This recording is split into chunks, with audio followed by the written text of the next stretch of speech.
So you've been accepted to a university or a college. You're a first year student and you realize that you have a lot of freedom. What do you do with your schedule and how do you maintain a balanced schedule to make sure that you're still meeting your goals, but you still have that social life? So I was definitely someone who was really overly committed to having extracurriculars. And if you look at my GPA from my first year undergrad to second year, third year, and fourth year, I definitely overstretched myself in extracurriculars. So my first year GPA really got a beating out of it. And so I do have a few tips on how to maintain a balanced schedule. You should really look at your overall schedule as four aspects. One is you want to focus on your courses. You want to make sure you do well and you stay on top of the content. I think in university and college, because there's so much freedom given to the students, it can be very easily to skip classes, not read the course content, and wait until it's midterms and final season. And you don't want to wait until the very end because often pulling all-nighters is not a good way of studying and definitely not good in terms of retaining content in your brain for the exams. So first and foremost, you want to focus on having, focusing on your courses. You also want to devote another quarter of your schedule to extracurriculars because GPA is not everything. If you end up applying to jobs or grad school, GPA is only a component of what they look for. The rest comes in your personality, your hobbies, your extracurriculars, what experiences you can bring. So you want to equally devote as much time on courses into extracurriculars. The third component that I would say you want to split your schedule into is for your hobbies. And this is important because this is the way for you to relax. In general, people enjoy their own hobbies, whether it be you might be an avid book reader, or you might really enjoy watching YouTube videos, or you really love binging watching movies. You want to invest in your hobby still because this is a way for you to not only relax, but it also recharges your body and your mind. It gives a way for you to really, shut off your brain from studying too hard, working too hard in your extracurriculars, and just you need to recharge your body as if you need to change your batteries every so often.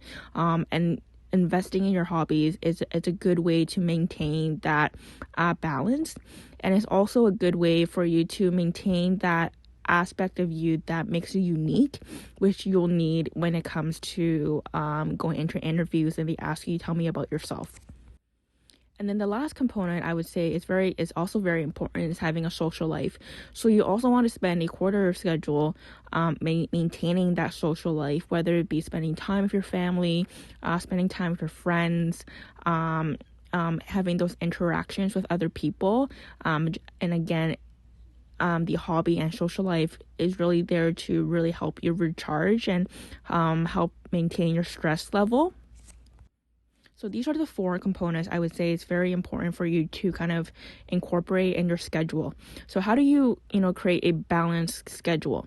The first tip that I would give to any student is at the beginning of the semester, look at the syllabus, determine what the deadlines are, and make sure you mark them in your calendar.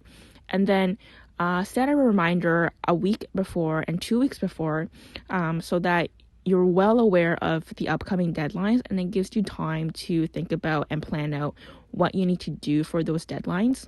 When it comes to assignment, personally, I really like doing my assignments in advance.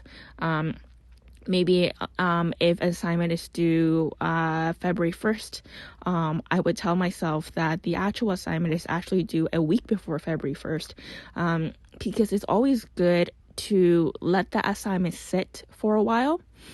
So if you finish it 7 days in advance, it gives you 7 days for that assignment to sit and you don't think about it. And then return back a few days before the assignment is due, take a read over, and often you'll find there are things in the assignment that could be done better or better written or better analyzed. And because you're doing it in advance and you have those 7 days, It gives you time to do additional research, for example, and kind of polish it up for a better grade in the end. And then lastly, when it comes to extracurriculars, whether it be you're involved in student council or some club on campus, make sure you also mark down any meetings that you have in there in your calendar. So you also want to review your calendar at least once a month to see what's happening in that particular month. Am I overstretching myself? Is there too many meetings that I have to go to? And also, what events do I have to attend in the coming 4 weeks? So you can also then plan out, okay, when can I study? When can I have time to spend on my hobbies? And also, when can I have those social interactions? You want to, as much as possible, maintain a schedule that's somewhat of a pattern, so that your body knows, okay, the weekend is coming, I can recharge, I can relax, and because otherwise, if you're always doing something every single day, then it's actually very tiring for your body. And again, it's very important for your body to recharge. That's very, very important in terms of maintaining a balanced schedule and a balanced life. So you want to kind of instill a scheduled approach as much as possible. So those are my tips for kind of maintaining that freedom that university and college gives you. Split your schedule into 4, spending time on your courses, your hobbies, your extracurriculars, and your social life. Mark any deadlines and also set reminders well in advance, so it gives you time to review what you need to do for those deadlines.